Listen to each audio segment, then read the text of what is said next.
Olá, como sempre, estou falando com os nossos convidados, com os nossos espectadores. Bem-vindo ao Canal Médico. Hoje um programa muito especial da série Referências Médicas. Sempre é especial, né? Mas hoje mais especial. Porque eu estou trazendo aqui, além de uma médica maravilhosa, acadêmica, uma pessoa que escreveu um livro que acabei de... O livro está aqui, o livro Os Psicopatas do Cotidiano, em que a gente se encontra amigos. E por falar, esse livro traz uma essência que eu acabei de receber, como uma mensagem desse livro. A professora Kátia Meckler, ela é membro titular da Academia de Medicina do Rio de Janeiro. Ela é doutora em psiquiatria pela Universidade Federal do Rio, professora do programa de pós-graduação em psiquiatria do Instituto de Psiquiatria da Universidade Federal e autora do livro que eu acabei de relatar, Como Reconhecer, Como Conviver, Como Se Proteger, Psicopatas do Cotidiano, que eu, de tanto ler, estou aqui com esse marca-livro. Aí o pessoal da produção disse assim, tira o marca-livro, mas eu vou ler o marca-livro. Passagem para a essência. Esta obra facilita para que o leitor reconheça quais aspectos o aproximam ou o afastam da sua essência. É um livro revelador e surpreendente, que o conduz a um processo iniciático. Você tem a possibilidade de se reconhecer e se transformar com esta leitura. É um convite à reconexão com a própria essência, que faz por meio das mudanças simples do cotidiano. Gente, é alguma coisa, espiritual, né? Foi a mensagem que eu recebi agora, que eu estou trazendo a doutora Kátia Meckler. Kátia, querida amiga, um prazer estar te recebendo aqui. Agora a fala é sua. A Vera, querida amiga, doutora Vera, referência na medicina, uma honra participar do seu programa, no Canal Médico, que também é uma grande referência, aqui com o Fernando e a equipe toda. Então, queria agradecer muito essa oportunidade, esse convite. E, Vera, referência por quê? Por que eu sou referência? Você é referência, Kátia, porque você primeiro que eu encantei seu livro, te conheci na academia, e você está em tudo quanto é lugar. Olha só, você está no programa da Fátima Bernardes, você está sendo... O Luciano Zafi te referenciando. Se nós abrirmos a internet, é a doutora Kátia Meckler para tudo quanto é lado. E tem uma coisa, ela não é no sentido para tudo quanto é lado, de estar todo dia. Não, ela está para todos os lados, de referência em qualidade, de referência em sabedoria, de referência acadêmica. Ela é uma acadêmica, ela é membro titular da academia, então ela já passou por todos os níveis de mestrado, doutorado. Ela não é uma simples psiquiatra, ela é muito mais que isso, além de ser minha amiga, né? Então, Kátia, você é referência em psicopatologia forense. Aliás, você vai poder falar mais das suas vamos dizer, das suas referências. Você é referência na parte criminal. Olha, se eu for ficar falando dela, o programa vai ficar comigo, e eu não quero que o programa fique comigo, o programa tem que ficar com ela. Então eu vou já começando com uma pergunta para você. Eu vou falar do teu livro hoje e vou te fazer umas perguntas. Então eu vou fazer uma mistura de coisas, porque tem que ser. Bom, quais foram os teus desafios que você enfrentou na sua vida e as experiências marcantes? A gente sabe, você já é médica, é isso, é aquilo outro, mas você deve ter tido desafios, experiências marcantes, e queria que você contasse duas, pelo menos isso, uma experiência e quais foram os seus desafios. Porque teve, né? Acho que já começam os desafios quando você escolhe fazer medicina. A minha escolha foi aos 15 anos, né? Eu tinha 15 anos de idade, eu entrei para a faculdade, eu fiz vestibular com 16, e aí entrei para a faculdade com 16 para 17 anos, quer dizer, muito nova. E com 15 anos eu fiquei meio na dúvida, eu não sabia se eu fazia história, psicologia, medicina. Eu já era uma pessoa assim, amante assim, do comportamento humano. E aí, meu falecido pai me orientou muito bem e disse: minha filha, escolha a medicina, porque vai ser algo muito mais amplo, depois você vai poder, de alguma maneira também, estudar história, psicologia, faça medicina. E realmente foi um grande conselho, porque eu amei fazer medicina, embora tenha entrado muito jovem, e é um desafio muito grande entrar para uma faculdade de medicina, porque exige muita dedicação, muito estudo, muita renúncia. E eu posso dizer que desde os 16 anos eu nunca parei de estudar, de me dedicar inicialmente aos estudos, à faculdade e depois à vida profissional.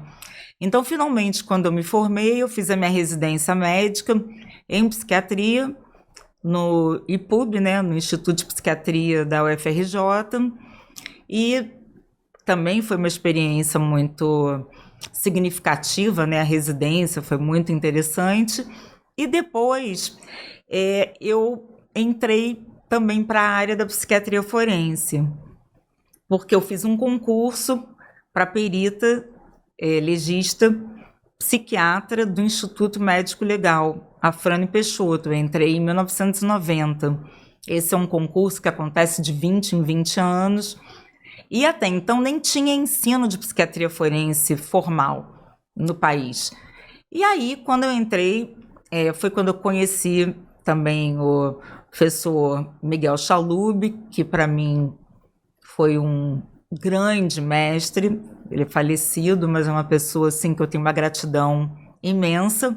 E o professor Talvani de Moraes, também, que são meus grandes mestres e total referências para mim nessa área da psiquiatria forense. Então, isso foi um início da minha carreira.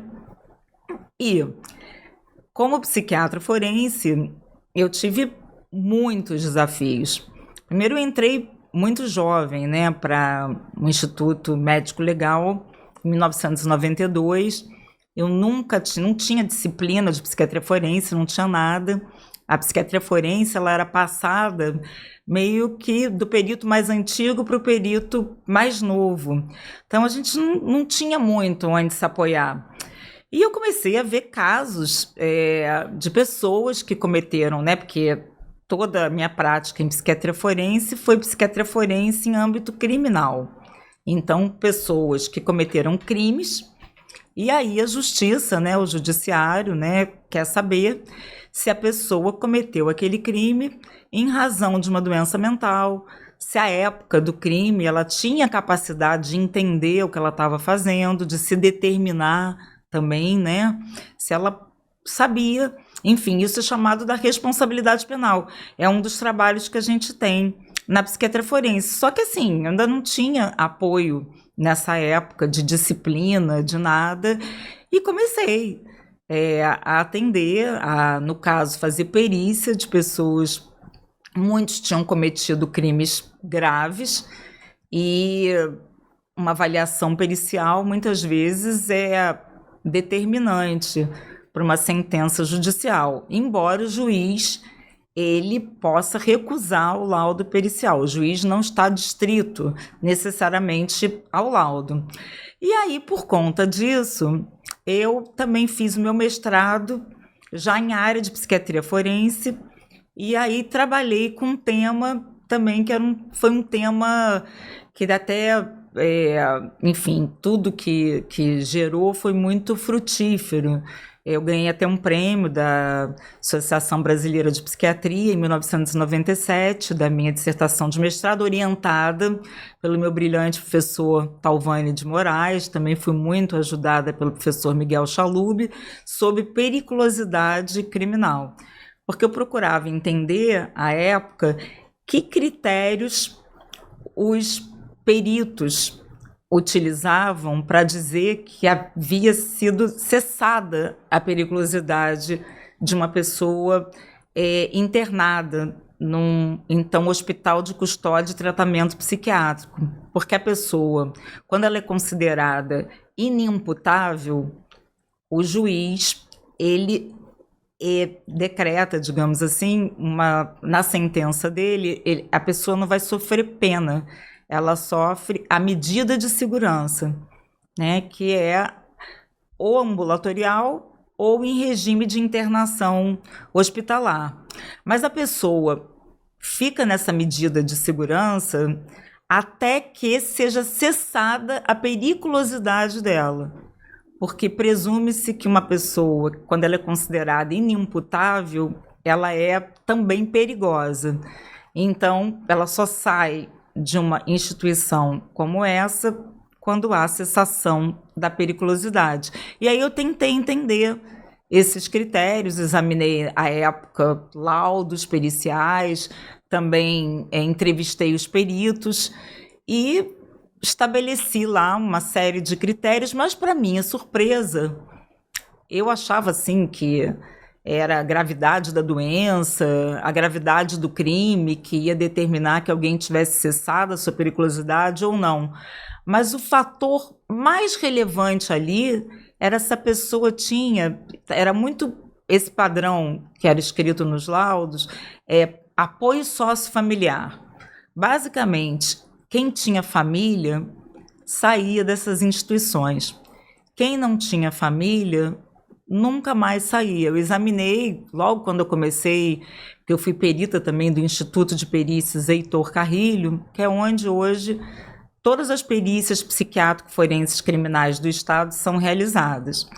E naquele período, né, 1994, é muito interessante isso, porque os laudos eram muito sucintos, né? E me chamava a atenção que sempre havia essa expressão, a pessoa tem apoio sociofamiliar ou não tem apoio sociofamiliar. Eu examinei, por exemplo, eu me lembro a primeira vez que eu fiz um exame de cessação da periculosidade, uma pessoa que já estava há 53 anos numa instituição dessa. O tempo de pena máxima no país é 30 anos. E a pessoa já estava há 53 anos por causa de um furto. Furtou mantimento e, por conta disso, por não ter família, a pessoa ia ficando lá a vida inteira. Então, isso me chamou muita atenção. Houve mudanças depois, em função disso, os peritos não mais consideravam ter família ou não ter família, a pessoa poderia ter a cessação da periculosidade, mas desinternação muitas vezes ficava vinculada à pessoa ter alguém que pudesse dar apoio, uma residência terapêutica, alguma coisa assim. Então, estou só contando uma parte, um desafio, né? Uma parte da minha história ligada, por exemplo, à época do meu mestrado, e esse estudo da periculosidade faz parte da minha linha de pesquisa até hoje, porque hoje eu estou trabalhando com a questão da reincidência do doente mental infrator. Kátia, você falou coisas assim que são super importantes para a sociedade em geral, né? Você sabe que muitas das pessoas não sabem nem a metade do que tu falou, mas eu, pelo menos, estou prestando super atenção. E eu sei que outras pessoas também estarão prestando atenção. Eu te perguntei sobre uma experiência marcante. Houve alguma experiência muito marcante durante esse período que você estava estudando, até ser o que você é hoje, que tenha te ficado assim, bem dentro de você? Eu acho que... Foram muitas. Foram muitas experiências marcantes, assim, mas o que eu posso te dizer é que ano que vem eu faço 40 anos de formado. E é como se eu tivesse sido, assim, tivesse me formado há meses. Eu não sei explicar muito bem, mas assim, muitos desafios, muitas situações difíceis, mas de alguma maneira tudo para mim foi leve, porque eu acho que existe, realmente eu amo muito o que eu faço. E todo mundo diz, nossa, mas você vê casos dificílimos, você não tem medo, não isso, não aquilo. E por alguma razão, às vezes besteiras da vida, eu fico insegura ou medrosa, mas assim, com esses casos mais graves eu tenho fascínio, muita curiosidade, né? Então eu acho que essas experiências são tantas que eu gostaria um dia de ter oportunidade de falar, elencar aqui, pensar e poder falar das minhas experiências, que são muitas. Exatamente por isso que eu estou te fazendo essa pergunta, porque eu tenho certeza que um dia vai acontecer isso. Você vai poder falar, mostrar, escrever, e desenvolver alguma linha de raciocínio, mostrando toda essa sua experiência, que com certeza está te levando para um futuro, né? Esse futuro em que você vai num constante estudo, como você falou. A gente está quase chegando aqui no livro, mas eu ainda estou aqui em você. Estou falando nessa tua vivência, né? Então, existiram nesse tempo descobertas que eu gostaria que você falasse, as descobertas emergentes, inclusive dentro da espiritualidade, que eu gostaria que você falasse, e quais são os estudos mais promissores que estão havendo. A palavra é sua.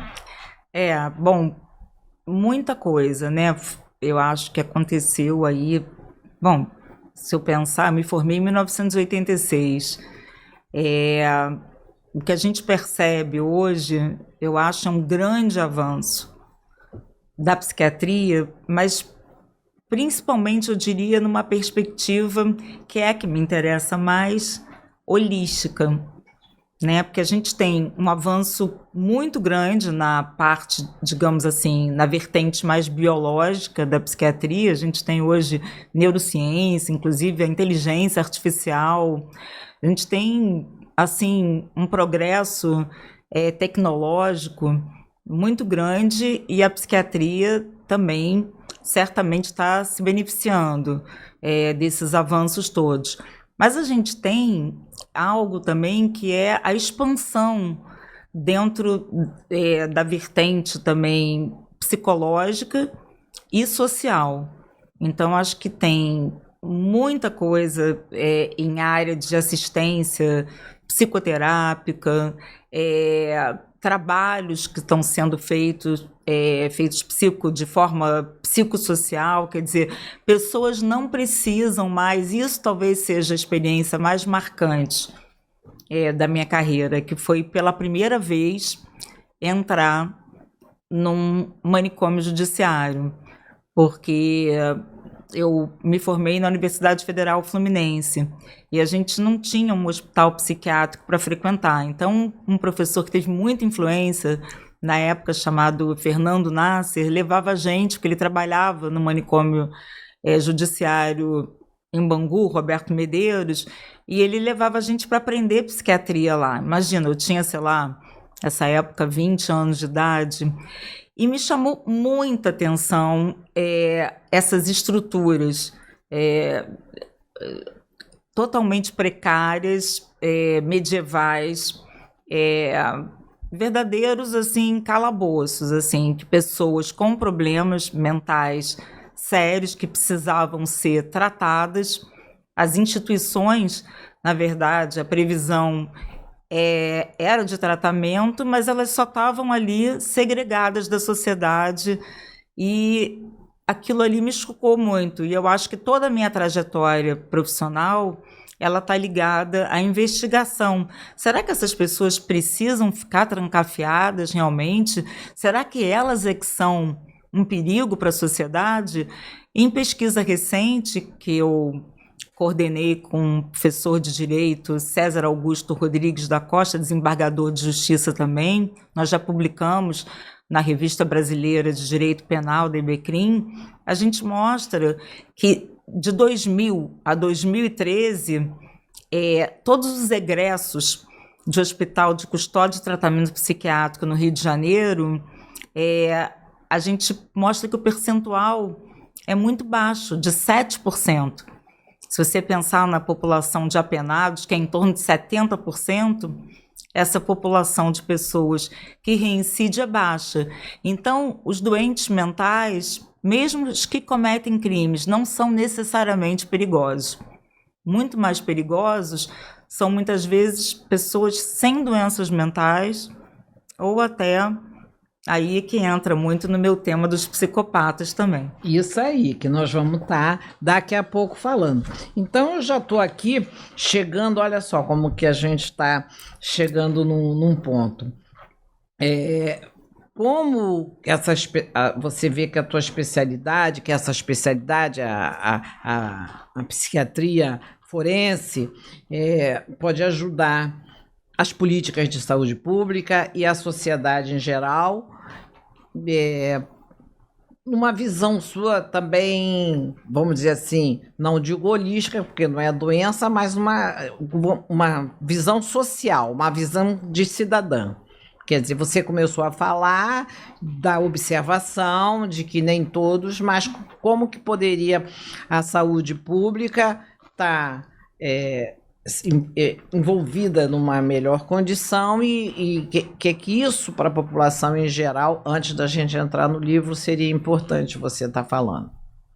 O psiquiatra forense, como ele está numa área de interface com o direito, ele é uma pessoa que acaba tendo que aprender a falar, a escrever um dialeto, que é muito específico. É muito difícil a gente trabalhar nessa área sem ter conhecimento de leis, sem ter muitas bases do próprio direito, seja ele penal, civil, administrativo. Então, eu acho que é um profissional que tem essa experiência de interface que pode ajudar muito no estabelecimento, por exemplo. Vamos assim, pegar um caso bem prático. Agora, existe uma resolução do Conselho Nacional de Justiça, uma resolução recente, que fala sobre a extinção dos hospitais de custódia e tratamento psiquiátrico no país inteiro. Então, essas instituições estão sendo desativadas. Quando a gente vai ver ali no grupo responsável pela resolução, a gente vê que nenhum psiquiatra forense foi chamado, foi ouvido. Nós que trabalhamos assim nesse terreno, nós não fomos consultados. E teria sido bom, porque, veja só, eu entendo que é necessário realmente a extinção de estruturas completamente inadequadas sob o ponto de vista de direitos humanos, arcaicas, que têm esse perfil medieval, que isso seja desativado. Mas não quer dizer que algumas pessoas, por características que nós conhecemos, estudamos muito na área da psiquiatria forense, achamos muitas vezes que a pessoa precisa ficar, digamos, internada num lugar mais específico, não num hospital psiquiátrico comum, mas num lugar que tivesse uma especificidade maior no tratamento desse pessoa com doença mental que cometeu um crime, por exemplo. Então, a resolução é na base de tudo ou nada, quer dizer, ou ficam todos trancados nesses lugares que a gente sabe que são verdadeiros horrores, ou também sai todo mundo, não é assim, ou vai para o hospital psiquiátrico comum. Então, é alguma coisa que está mudando, que a política de saúde pública toda está nessa direção, mas ninguém, por exemplo, nos escutou, porque tem alguma coisa muito específica do nosso conhecimento, da nossa prática, que poderia ajudar em algo que já está aí sendo uma realidade. Eu preferi te explicar assim na prática o que está acontecendo. Exatamente essa tua explicação, Kátia, vem de encontro ao que eu sei, a observação das pessoas no seu cotidiano, porque são as pessoas que habitam em volta da gente que acabam tendo alguns problemas. Outros problemas mais patológicos, né? E outros menos, mas todos nós temos algum grau de alguma coisa, né? Você coloca, inclusive, eu vou pegar o livro, nesse livrinho aqui, querido, que eu estou mostrando para todo mundo, eu digo que todo mundo já mostrou, artistas e tudo, agora a artista doutora Vera está mostrando. Então, esse livro aqui eu engoli, eu li todo. A minha irmã também leu, médica, e nós fomos, eu acho que todos devem ler, até porque essas doenças que a doutora Kátia fala, o estar apto a estar fora, fazer um programa que hoje tem no governo, que são os PACs, né, de atenção, né? Os CAPs, aliás, os CAPs, que são de atenção para o paciente psiquiátrico, que funciona para aqueles que são mais leves, vão todo dia, alguma coisa assim. Então, Kátia, isso aí eu acho que tem um momento que isso pode funcionar. O que eu entendi que tem um outro momento que são pessoas que foram colocadas sem nenhuma necessidade, né? Que seriam trabalhos de comunidade e simples. E outras pessoas que têm sim. Aí nós entramos no livro Os Distúrbios de Personalidade, que é o que está dentro desse livro aqui. Então, eu queria que você falasse para a gente exatamente, dentro de tudo que você falou do teu conhecimento, sobre personalidade, sobre caráter, sobre essa formação, sobre temperamento, caráter, personalidade, e as coisas que a gente possa falar ao passant. Estou dizendo isso porque a doutora Kátia irá fazer um curso maravilhoso sobre esse livro, porque todos nós, médicos, profissionais de saúde e, quem sabe, o público em geral, vai ter que tomar conhecimento, porque quando ela fala em psicopata do cotidiano, ele está à nossa volta, e nós até podemos ser um deles. Também ela vai falar sobre perturbados e perturbadores. Eu vou pedir para ela falar sobre instabilidade e estabilidade emocional, né? Pessoas que estão colocadas sobre isso. E dentro dos perturbados e perturbadores, o que ela quiser falar.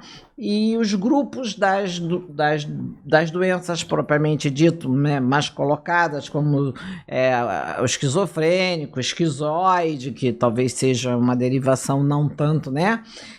O borderline, o narcisista, o evitativo e o obsessivo, tudo. Kátia, sei que tu vai fazer um livro, um curso, tu já tem o livro, mas dentro disso tudo, você quer que eu vá falando personalidade e você fala um pouco? Temperamento, você fala um pouco, ou você vai destrinchar sozinho? Como é que você quer? Eu vou destrinchando e você vai... Tá. Qualquer coisa você vai me perguntando também. Vocês estão vendo, porque tá tudo dentro do que nós conversamos até agora. Porque deixei ela falar a experiência dela, e a última coisa que ela vai falar aqui pra gente é segredo do Estado. Poxa, muito obrigada, Vera, assim, por ter lido, por, enfim, né, ter feito alguma diferença e pela oportunidade de falar do livro aqui. Esse livro nasceu do meu interesse muito grande. Aí sim, numa classificação, Psicopatas do Cotidiano não é uma classificação médica, foi um nome que eu dei resgatando um psiquiatra alemão da década de 30, o psiquiatra Kurt Schneider, que ele falava das psicopatias, né, tipos psicopáticos, e aí eu aproveitei para dar o título Os Psicopatas do Cotidiano. Mas a classificação mesmo médica atual são os transtornos da personalidade e do comportamento, que é uma área assim que me interessa muito. Tem até um livro de um espanhol, Vicente Caballo, que foi Manual dos Transtornos da Personalidade, que foi muito a partir da leitura desse livro, que é manual, mas tem umas 800 páginas, que eu me inspirei muito. E tem muito a ver com a minha trajetória profissional, porque enfim, são muitos anos como perita psiquiatra, vendo a ponta dos agressores que cometeram crimes. E no consultório, que eu amo fazer consultório, atendendo muitas vezes vítimas, pessoas abusadas por esses agressores. Então, eu fui vendo ao longo da minha vida profissional muito, digamos assim, para fazer uma metáfora, uma analogia, é como se eu tivesse entrado em contato muito com predadores e com as presas, digamos assim, que é muito o espírito desse livro. Por quê? Porque um objetivo do livro foi não só falar do transtorno que faz mais sucesso nas séries, nos filmes, que é o transtorno de personalidade antissocial muito grave, também chamado de psicopatia, em âmbito forense. Então, são realmente pessoas que podem ser serial killers, são pessoas assim reincidentes em crimes, absolutamente frias, e que têm um histórico de violência muito grande, não tem sentimento de culpa, de remorso, e esses estão aí hoje espalhados aí no nosso cotidiano de entretenimento, inclusive. Mas eu queria falar também de pessoas que podem serem muito nocivas, mesmo sem cometer um crime, assim, conforme a tipificação no Código Penal. Então, aí, a gente hoje tem... O pessoal fala direto nas redes sociais, né? Mas na época que eu escrevi o livro, não tanto. Em o tipo narcisista. O narcisista, que você abre, alguém fala, né? Hoje em dia, não é? Todo mundo fala sobre narcisismo, sobre pessoas tóxicas, sobre tudo que somente uma pessoa com essa vivência realmente, que é muito fácil falar do que você lê e do que você atende só em consultório, mas você dentro de um sistema prisional eu acho que dentro de um sistema de locais que tenham os pacientes, vamos dizer, como você explicou, agora me falta a palavra, então você teve a experiência de consultório, você teve a experiência prisional e você teve a experiência pode me ajudar, dos locais em que os pacientes eram internados. Isso, desses hospitais de custódia de tratamento psiquiátrico. Então, veja bem, você tem uma profundidade de conhecimento, de relacionamento com isso muito grande. Então, são muito poucas pessoas que possam estar falando realmente. Quer dizer, todo mundo fala. Ela falou, hoje na internet, todo mundo fala. Falar é fácil. Agora, conhecer realmente, distinguir, ajudar, participar, não glamourizar, mas sim, realmente, como a gente teve aquele outro assunto anterior, ajudar a sociedade, isso é que é importante. Então, é muito importante porque as pessoas mais perigosas, primeiro, não são esses doentes mentais infratores que... Por exemplo, pessoas psicóticas ou bipolares que cometem determinados crimes, o que a gente, agora nessa pesquisa recente sobre reincidência criminal, o percentual é baixo porque justamente elas tratadas, quando elas são devidamente tratadas, elas estão dentro de uma rede de suporte terapêutico, elas não voltam a reincidir. Mas não é o caso de um psicopata, de uma pessoa com transtorno de personalidade antissocial grave. Porque essa pessoa não é um doente mental, no sentido de ter uma doença que responde à medicação. Que doença normalmente a gente tem aquela sintomatologia aguda e a gente entra com tratamento, com medicação também, e a pessoa entra numa fase de estabilidade. Nesse caso, não. É a personalidade da pessoa que está completamente comprometida, né? E então, isso não tem remédio, não existe medicação. Existem hoje tratamentos do ponto de vista, principalmente com mais sucesso cognitivo, comportamental, mas é muito difícil tratar pessoas com, por exemplo, que já têm a personalidade. No caso do transtorno de personalidade antissocial mais grave, o psicopata, né, como se fala, são pessoas reincidentes, como eu estava até falando antes, que não têm sentimento de culpa, que não tem remorso, que tem prazer na transgressão. Para a gente é difícil, às vezes, entender que alguém possa ter muito prazer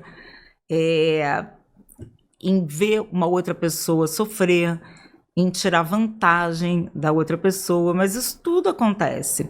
Mas, enfim, tem outros transtornos de personalidade também. Por exemplo, o tipo narcisista. Uma pessoa, quando está preenchendo esses critérios para transtorno de personalidade narcisista, em geral, é uma pessoa super egocêntrica, é assim, primeiro eu, segundo eu, 50º eu, só dá eu.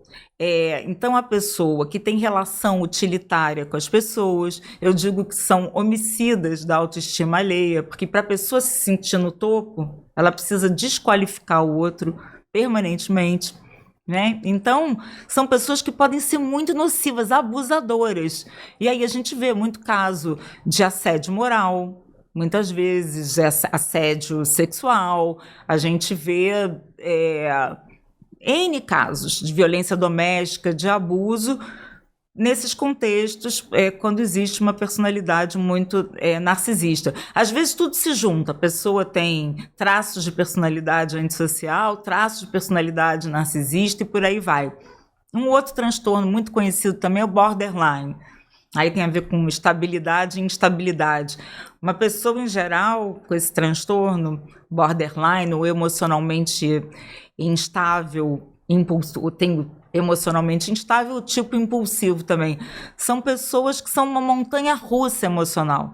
Elas podem oscilar demais, ter muita flutuação do humor. São pessoas com muito baixa tolerância à frustração também.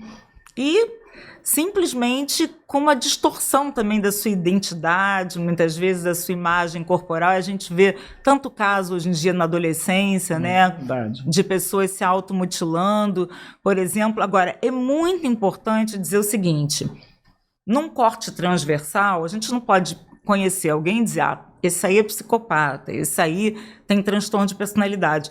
Não é assim. Você precisa de uma avaliação longitudinal, via biografia da pessoa, porque a gente só faz esse diagnóstico quando tem um padrão na forma da pessoa se comportar, que ele é duradouro, persistente, está sempre se repetindo e causando muito prejuízo na vida da própria pessoa ou na vida dos outros que convivem com ela. Poxa, Kátia, isso é super. Eu acho que tudo que você está falando é super importante. Mas eu vou te fazer uma pergunta que é a curiosidade minha, que falam também.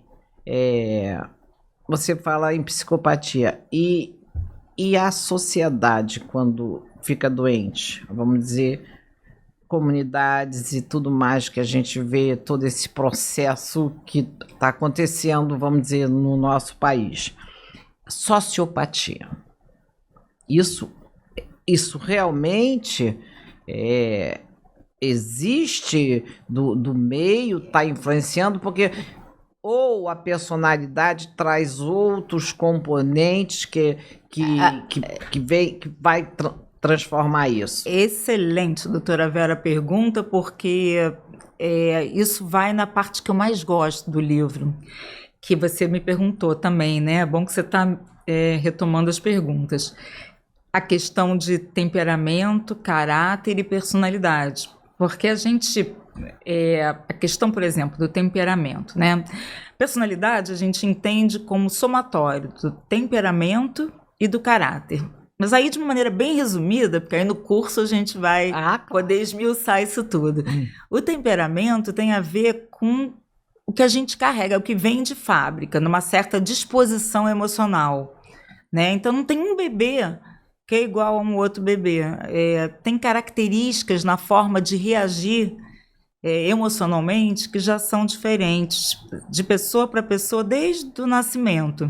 Então é algo que vem, um traço mais hereditário que vem com a gente. Já o caráter, muito importante, porque o caráter tem a ver com o que a gente traz, mas principalmente com o relacionamento que a gente vai ter com o ambiente, né? Então já está ali desde o útero ali da mãe, nascimento, que contexto a pessoa nasce, que oportunidades ela vai ter, a família, depois os amigos, a escola, todas as influências que ela vai sofrendo na infância e na adolescência vão formando o caráter. E aí, consequentemente, já em geral, um marcador final da adolescência, em torno de 18 anos, a gente vai tendo já a formação da personalidade. Então, a tua pergunta é muito importante, muito mesmo. Por quê? Porque, primeiro, tem uma força do ambiente muito grande na formação do caráter, tá, de uma pessoa. E é muito importante, mas muito importante mesmo, que a gente tenha esse olhar, porque todo mundo, é como se a gente tivesse essa sementinha do bem e do mal, todo mundo tem. Não tem ninguém totalmente bom, nem ninguém totalmente mal, tá? Não é assim, uma pessoa nasce mal, nasce criminosa, não é assim.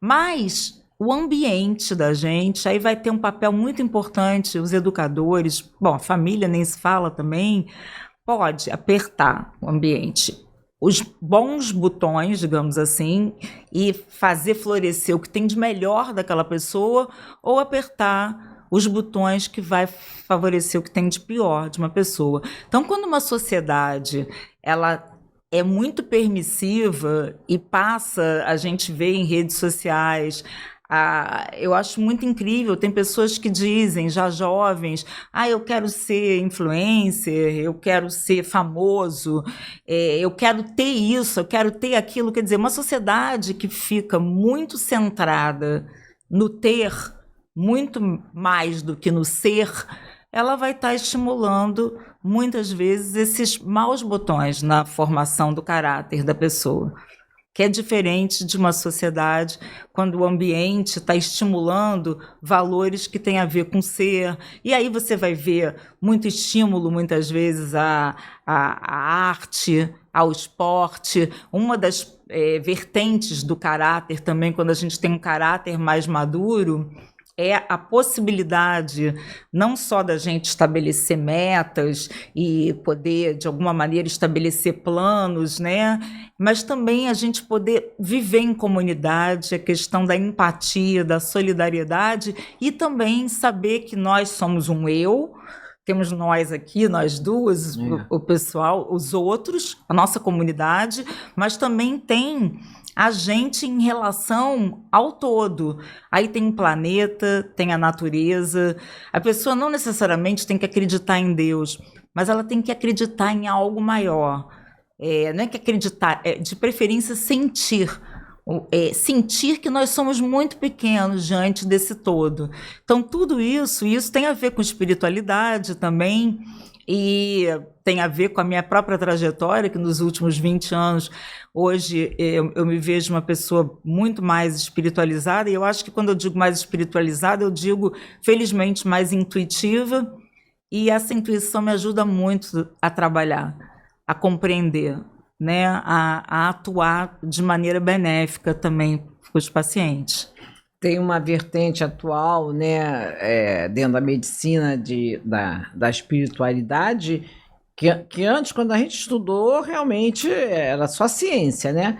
E o espiritual ficava sendo relegado a crenças, né?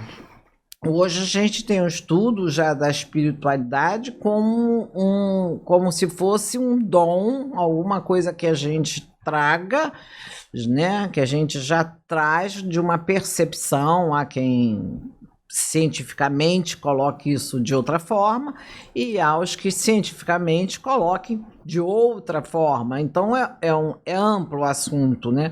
Mas eu até mandei para você, não sei se você recebeu um debate de um psiquiatra que parece que em Minas Gerais recebeu um prêmio internacional, e sobre a psiquiatria e a espiritualidade, que está bem presente. Eu acho que vocês, mais do que ninguém, né, convivendo com essas personalidades e com esse ser ambíguo, né, porque eu acho que, de qualquer forma, o ser humano, como você falou, existe o bem e o mal dentro de si, é uma ambiguidade, né, do ser e não ser, do ser ou não ser.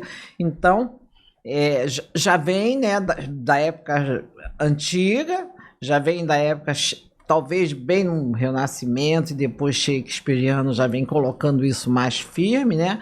E alguns pensadores trazendo. Se você quiser falar sobre isso, pois que eu sei que você é um poço de ciência, você pode falar, porque eu acho super interessante. Eu, assim, amo a ciência e acho que a nossa prática tem que estar dentro dos parâmetros científicos e aquilo que obedece, né? A gente tem que estar submetido a normas ético-legais. Isso sempre, eu participo de Câmara Técnica no Conselho Regional de Medicina, não tenho a menor dúvida. Mas a gente pode, nós somos técnicos trabalhando, mas nós somos pessoas, lidando com pacientes que também são pessoas. Então, nesse encontro, muita coisa acontece. E da ordem, muitas vezes, do sutil, daquilo que não é tão mensurável cientificamente, que não é tão visível, né? Mas muitas vezes, até exercer a prática, a pessoa que é competente, mas exerce a sua prática com muita dedicação, com muito amor, com muito interesse, e o paciente percebe isso já é um fator para a melhora dele. Uma coisa super interessante é pesquisa com placebo. Em área de psiquiatria nem se fala. É impressionante a quantidade percentual alto de pessoas que melhoram com placebo. Então, existe muito além, muitas vezes, daquilo que é visível, mensurável, pelo menos mensurável em termos daquilo que a gente pode medir hoje, e do sutil. Então, o que eu posso dizer da minha experiência é que o fato, quando você entra nessa questão mais espiritual, eu, por exemplo, eu passei a meditar regularmente. E hoje já tem estudos, inclusive com parâmetros científicos, mostrando como a meditação ela desacelera, né? Porque a gente vive num mundo muito acelerado. A gente tem doenças hoje decorrentes dessa aceleração. É muita conexão, é muita aceleração. E as doenças vão saindo, porque o sistema nervoso, o simpático, fica muito ativado. E ele não é desativado. Então, meditação, oração, e tudo isso desativa, acalma, música, arte. Tudo isso vai desativando e as pessoas podem pausar é muito importante, e relaxar, né? Então, para mim, na minha experiência, eu acho que é muito positivo, porque eu sinto que a própria meditação e tudo isso que eu venho lendo e tal, essa sabedoria que envolve a espiritualidade, ela me ajudou a ficar muito mais humana e também a desenvolver mais, porque isso é um trabalho para a minha vida inteira, desenvolver mais as virtudes e ter mais consciência daquilo que são os meus inimigos internos. Tanto é que os psicopatas do cotidiano falam sobre traços patológicos de personalidade, que são traços que, em maior ou menor grau, todo mundo pode ter. Então, justamente as pessoas menos psicopáticas são as que mais gostam, em geral, do livro, porque as mais psicopáticas, as mais dizem assim, eu vi tal pessoa, eu vi meu marido, eu vi não sei quem. Até porque a história se passa com a família chegando no hospital. Exatamente, né? Mas essa possibilidade... É interessante. Eu acho que a espiritualidade, ela ajuda muito, a psicanálise teve uma influência muito grande na minha vida, me tratando e também fazendo formação, mas a espiritualidade também, porque ajuda a gente a ser mais um ser consciente. A consciência, mais importante do que acreditar nisso ou naquilo, é você poder desenvolver uma consciência. Consciência é algo muito amplo, também dá um outro programa mas é muito Deus isso. E consciência é uma coisa excepcional. E sobre as instabilidades emocionais, que também você coloca nesse livro, que existem graus, né, de pessoas que têm uma estabilidade até uma instabilidade. A gente, nesses marcadores, vamos chamar assim, você aí vai encontrando também a minha pergunta, alguns traços de personalidade, por exemplo, o bipolar está aí dentro de um descontrole emocional? No livro mesmo, mais perto do bipolar, porque o bipolar ainda faz parte das doenças mentais, que a pessoa pode ter episódios de mania, ou hipomania, ou depressão, mas ela fica assim, uma vez tratada, quando passa a fase, ela fica estável, digamos. Já o tipo borderline, que é emocionalmente instável, ele não tem essa fase de ficar estável, ele está permanentemente com instabilidade emocional. Então, muitos são explosivos, aí tem aquela coisa do pavio curto, né? Que explode. No livro fala muito. Do pavio curto, a pessoa explode do nada, né? Isso às vezes até causa crime, né?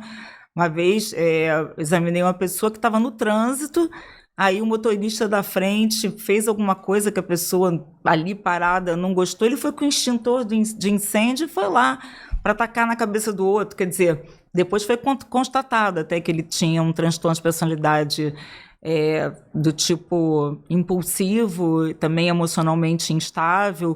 Então, é importante saber que da instabilidade total, que passa a ser até um transtorno de personalidade, a estabilidade emocional, a gente tem gradações, né? Tem pessoas que são muito mais estáveis emocionalmente do que outras. Todos esses traços. Tem um traço, por exemplo, patológico de personalidade, do tipo paranoide, que é a desconfiança. No outro extremo, a gente tem a confiança total. Mas nem é bom ter muita desconfiança, mas também confiança total no mundo que a gente vive também dá problema. É um pé atrás, né? Como se diz o... e você fala no livro, eu acho interessante todos lerem. Sabe por quê? Porque ela vai fazer com a gente, ela vai fazer um curso. Eu tenho certeza que isso tem que dar um curso. Sabe por quê? Porque é tão interessante que a gente não para de ler. Ela fala sobre perturbados e perturbadores. Se ela quiser falar um pouquinho, ela pode falar. Não temos muito tempo, mas ela pode falar um pouquinho. Aí a pergunta que vem no perturbados e perturbadores isso é loucura? Eu achei interessante. Ela fala do esquizoide, do paranoide, que ele falou, do antissocial e do estranho, né? Que às vezes a pessoa diz assim, ele é estranho, mas ele não é um esquizofrênico, ele é só um estranho. Depois a esquizofrenia já é uma doença, uma patologia, né? Então, qual o limite disso? Quer dizer, isso tudo está no livro, gente. Olha só, é muito difícil eu pedir para ela falar, porque está tudo tão no livro, mas ela vai dar uma palhinha, como diz o outro. Eu estou falando uma linguagem bem de jornalismo, né? De televisão, sei lá que seja, uma palhinha. E depois ela fala um pouquinho, que ela já falou sobre o narcisista, o borderline, ela tem o obsessivo e o dependente. Quer dizer, Você quer que eu vá colocando assim rapidinho ou você já faz uma geral? De uma maneira mais geral. Depois a gente até vai fazer, a gente combinou, né, que vai fazer uma aula mais introdutória falando deles todos. Mas de uma maneira geral, por exemplo, a Associação Psiquiátrica Americana, ela dividiu em 3 grupos: grupo A, grupo B, grupo C. Então, no grupo A, você tem os esquizoides, os paranoides e os esquizotípicos, né? Os paranoides, como o próprio nome diz, são aqueles que desconfiam de tudo, arrumam briga. Tem sempre assim, o bom está comigo, o mal está com o outro. Então, sempre são os da guerra mesmo, né? São bélicos e muito desconfiados, excessivamente desconfiados. Veja, estou sempre reforçando, não é assim, alguém tem um traço, é paranoide, não é. Precisa que a pessoa tenha isso desde o final da adolescência, início da vida adulta, que esse comportamento persista, que ele seja sempre um comportamento ali padrão e duradouro, tá? Simplesmente uma pessoa teve uma reação desse tipo, não dá para fazer diagnóstico, é perigoso. Então, o paranoide tem esse traço. Já o esquizoide é aquele tipo solitário que detesta gente. Eu até dou o exemplo do Dr. House, da série, para quem viu o Dr. House, tem sempre uns exemplos, né, de série. Já o esquizotípico é aquele estilo mais excêntrico, que está sempre assim, sensitivo, que tem crenças, assim, muitas vezes, que as pessoas dizem que é meio maluco, beleza, até se veste meio diferente.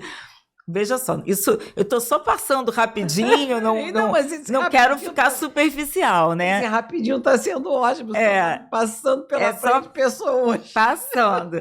Aí no grupo B a gente tem, que a gente já falou, os antissociais, que são aqueles psicopatas terríveis, que muitos podem cometer crime mesmo. Tem os sociopatas ali também, tem esses também do colarinho branco, né? E a gente, na nossa sociedade, direto que está tentando tirar vantagem e as 1000 relações utilitárias só para ascender, subir, e não importa o prejuízo que possa gerar em função disso.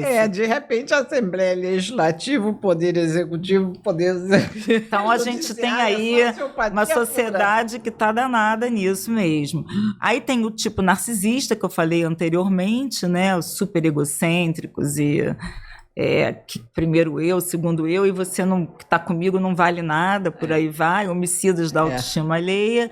Tem borderline, que a gente estava falando, emocionalmente instável, impulsivo, né, que a gente tem esse traço. Histriônico é quando tem que ser o centro das atenções, se não for, tem ataque, chantagem, porque tem que estar no holofote sempre, centro das atenções. E o grupo C, a gente tem os obsessivo-compulsivos, não é isso? Tem o grupo dependente e evitativo. O obsessivo-compulsivo é aquele perfeccionista, meticuloso e impiedoso, né? Imagina ter um chefe assim, não é mole. Eu conheço. O evitativo são aquelas pessoas que precisam estar na moita o tempo todo, que tem moita. Pavor de se expor e tal, e muito inseguros. E dependentes, como o próprio nome diz, altamente dependentes, são capazes, inclusive, de ficarem com pessoas antissociais e narcisistas só para poder ter aquele amor. Então, são absolutamente... ficam naquelas relações funcionando, muitas vezes, como hospedeiro também. Rapidinho, passei. Puxa, gente, olha, eu acho que o programa que eu fiz referências com a doutora Kátia Meckler, está sendo um programa maravilhoso. Até porque eu estou vendo tanta gente aqui assim em volta de mim, sabia, assim, lá no meu imaginário, e eu acho que todos vocês, conforme forem lendo os livros, vão estar conhecendo e relembrando e reconhecendo gente, né? Agora, minha pergunta final para você, Kátia, para encerrar. Vamos resumir a sua, vamos dizer assim, como você é uma referência em psiquiatria e na sua especialidade, como você resume numa frase a missão da sua especialidade? Nossa, eu acho que a missão da minha especialidade é Ai, que pergunta boa! Essa é uma pergunta que eu preciso responder. Mas acho que assim, eu acho que é da medicina, com certeza, aliviar o sofrimento. Então, eu acho que é não só da minha especialidade, como da medicina em geral, eu acho que é muito aliviar o sofrimento, mas só numa perspectiva que digamos assim, das questões psíquicas, das questões existenciais, das questões da vida mais ligadas mesmo a, digamos, não é nem saúde mental, né, mas a falta de saúde mental. Então, é tentar, de alguma maneira, ajudar as pessoas a recuperarem, inclusive, como o professor Miguel Chalub também falava muito da liberdade, né? Porque quando a pessoa tem mais saúde, ela tem mais liberdade para ser, para fazer escolhas e para poder seguir aí o caminho que não é fácil, né? Mas da vida, né? Bom, eu vou tentar aqui, ela me deu tanta aula hoje que eu vou tentar aproveitar essa última frase dela e dizer assim, que coisa maravilhosa escutar você falar do meu querido Chalub também, que fez o Canal Médico, falou sobre distúrbio de personalidade no Canal Médico em outro momento, e você falar dele em liberdade e ao mesmo tempo você falar a palavra existencial. Então, por que não liberdade existencial, né? Isso aí. Nós vamos lá pro holístico mesmo, né? Muito bom. E subir, né? E essa liberdade existencial é o que você trouxe hoje no nosso programa, Kátia. Eu estou super feliz de ter você aqui com a gente, de ter te feito ter feito, né, todas essas perguntas. Olha, você não falou nada, mas você viu como é que esse lembrete foi bem lindo, foi muito lindo.